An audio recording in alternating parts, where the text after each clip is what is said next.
Marriage is for two classes of people. Number one, people who need washing. It's not for perfect people. Imagine you had an employee who is always complaining about the very problem he was employed to solve. That's why you were employed. Oh, she's always nagging. Well, are you doing your job well? And the Bible says that even difficult, unbelieving men, by your piety, can be converted. The Bible says that.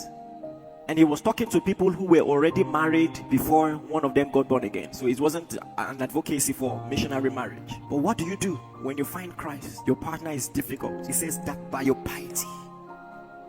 It's for people who need washing. People who know that they have work to do. People who know that they don't have it figured out. People who will not just automatically expect things to go well. Oh my God, listen, if you decide not to run away from work in marriage and relationship, it will make all the difference. I'm telling you, some people admittedly marry difficult people, but in most cases they just gave up. They just gave up. In most cases, you'll be surprised the amount of progress you can make if you will just keep at it. Listen, I want to show you something from the Word of God. I've taught on this before, but you need to see it again. Now, as often as I need to remind you, I will show you.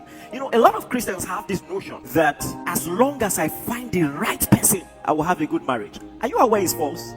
And that is why some people have insisted on God telling them who to marry. Please, I want to make a clarification. God leads us in all our decisions, every decision in life. But does God choose a spouse for you? Not necessarily. In fact, no. You have no objective biblical proof that God chooses spouses for people, except you are reading into the text, or you are using special cases like the case of Hosea. And if you want to use that to prove that God chooses for people, then God really chooses bad people for people.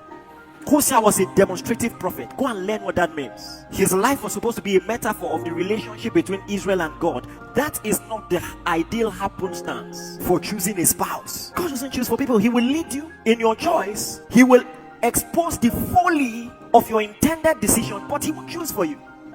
But the reason we want God to choose for us is because we think that if God chooses for us, we can go to sleep and we won't have to work and everything will just be perfect. And that every morning you just wake up as a guy and then you look to your side and there's breakfast in bed. And that at every time of the day, the woman's makeup is always on. No argument, no confrontation, no questions asked.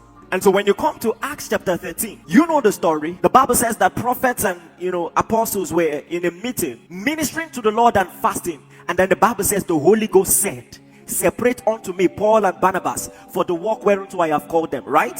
So listen, this partnership, God ordained it. God spoke. It wasn't anybody's idea. They were just ministering to the Lord, fasting. They were praying. And God said, separate unto me Paul and Barnabas for the work whereunto. I mean, what else do you need? God chose the people, chose the work. I mean, well, by normal thinking and ideology, it guarantees a happy relationship, even though the context says ministerial relationship, right?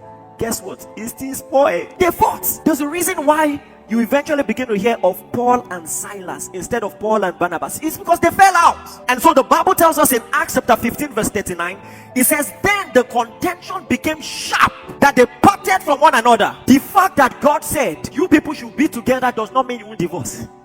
God said, Paul and Barnabas walked together. They fought. They parted. The contention was sharp. How can the contention be sharp when it was God? Did they not remember it is God? You'll be surprised.